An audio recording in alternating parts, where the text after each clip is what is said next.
அன்பின் தோழமைகளுக்கு இறையருள் நிறைய. இது சமரசம் தலையங்கம் நேரம். மே 16 to 31 இதழுக்கான தலையங்கம் தேர்தல் முடிவுகளும் புதிய சவால்களும் என்ற தலைப்பில் எழுதப்பட்ட இந்த தலையங்கத்தை விரிவாக பார்க்கலாம்.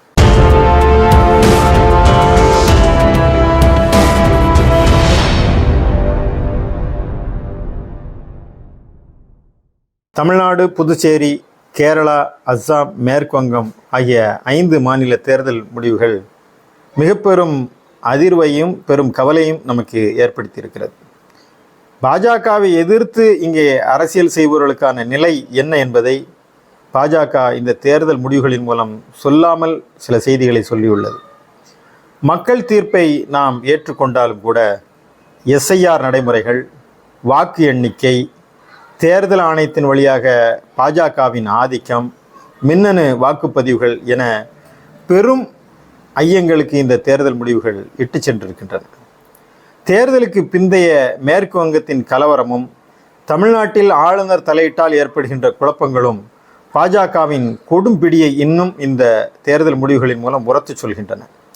மாநில சுயாட்சிக்காக துணிந்து நின்று பாஜகவை, ஒன்றிய அரசை எதிர்த்து நின்று ஆளுநர் RN ரவி மூலமாக ஏற்படவிருந்த சூழ்ச்சிகளை எல்லாம் முறியடித்து தமிழ்நாட்டை வளர்ச்சி பாதைக்கு அழைத்து சென்ற முதலமைச்சர் மு.க. ஸ்டாலின் இந்த தேர்தலில் வீழ்த்தப்பட்டிருக்கிறார். நடிகர் விஜயின் நாயக பிம்பமும் தொடர்ந்து திமுகவுக்கு எதிராக வைக்கப்பட்ட பரப்புரைகளும் பாஜகவின் இந்த திட்டத்திற்கு ஓரளவு கை கொடுத்திருக்கிறது. முதலமைச்சர், 14 அமைச்சர்கள், SDBI உள்ளிட்ட மதச்சார்பற்ற முற்போக்கு கூட்டணியின் பலர் வெற்றி வாய்ப்பை இழந்தாலும் திமுக எதிர்க்கட்சி என்ற நிலையை அடைந்திருப்பதும், இந்திய யூனியன் முஸ்லீம் லீக் 2 இடங்களிலும், மனிதநேய மக்கள் கட்சி ஒரு இடத்திலும், மனிதநேய ஜனநாயக கட்சி ஒரு இடத்திலும் வெற்றி பெற்றிருப்பது நமக்கு ஆறுதலை தருகிறது. அதேபோல பாஜக ஓரிடம் தவிர போட்டியிட்ட அனைத்து இடங்களிலும் வீழ்த்தப்பட்டிருப்பது நமக்கு ஆறுதலை தரும் செய்திகள். ஆனாலும் இந்த தேர்தல் பின்னடைவை திமுக சுய பரிசோதனை செய்ய வேண்டும். நாயக பிம்பத்தை நம்பியே மக்கள் வாக்களித்திருக்கிறார்கள். ஒரு நாயக முகம், குழந்தைகளின் விருப்பம் என்பவற்றை நாடாளுவதற்கான தகுதிக்கான அளவுகோலாகி இருப்பது உண்மையில் தமிழ்நாட்டு அரசியல் முதிர்ச்சியின்மையின் பெரும் தோல்வியாகவே பார்க்க முடிகிறது. மாநில சுயாட்சியை பறித்து கொல்லைப்புற அரசியல் செய்யும் பாஜகவுடைய ஒரு பெரும் திட்டம் தமிழ்நாட்டை சூழ்ந்துள்ள இந்த சூழ்நிலையில் இந்த தேர்தல் முடிவுகள் நாட்டின் எதிர்காலத்தை தீர்மானிக்கும் முக்கிய பங்கு வகிக்கிறது.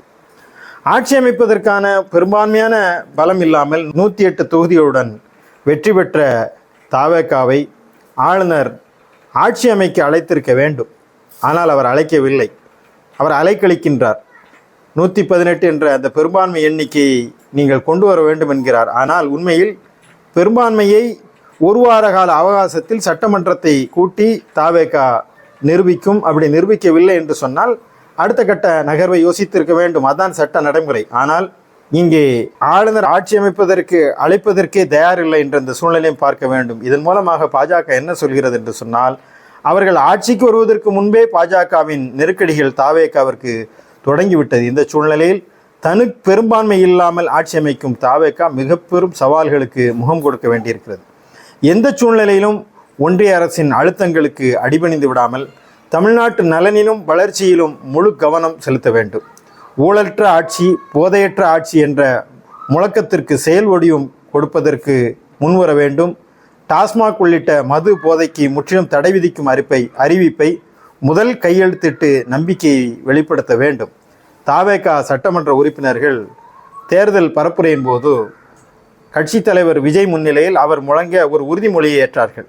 அதை விஜய் உறுதிமொழி இல்லை, இது உத்தரவாதம் என்று சொன்னார். எந்த சூழ்நிலையிலும் நாங்கள் ஊழல் செய்ய மாட்டோம், நேர்மையாக உழைப்போம் என்ற பல வாக்குறுதிகளை பெண்கள் பாதுகாப்பிற்கும் இந்த நாட்டினுடைய வளர்ச்சிக்கும் மாநில வளர்ச்சிக்கும் அவர்கள் பல்வேறு உத்தரவாதத்தை வழங்கினார்கள்.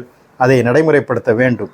தவேகாவின் மொழியில் சொல்ல வேண்டும் என்று சொன்னால், அரசியல் எதிரி என்று திமுகவை எதிர்த்து இன்றைக்கு அரசியல் ரீதியாக நீங்கள் வெற்றி பெற்று விட்டீர்கள். ஆனால் கொள்கை எதிரி ஒன்று சொன்னீர்களே, அந்த கொள்கை எதிரி இனிமேல் நீங்கள் முழு வீச்சுடன் எதிர்க்க வேண்டும். கொள்கை எதிரியை எதிர்த்து தவேகா களமாட வேண்டும். அதைத்தான் நாம் எதிர்பார்க்கின்றோம்.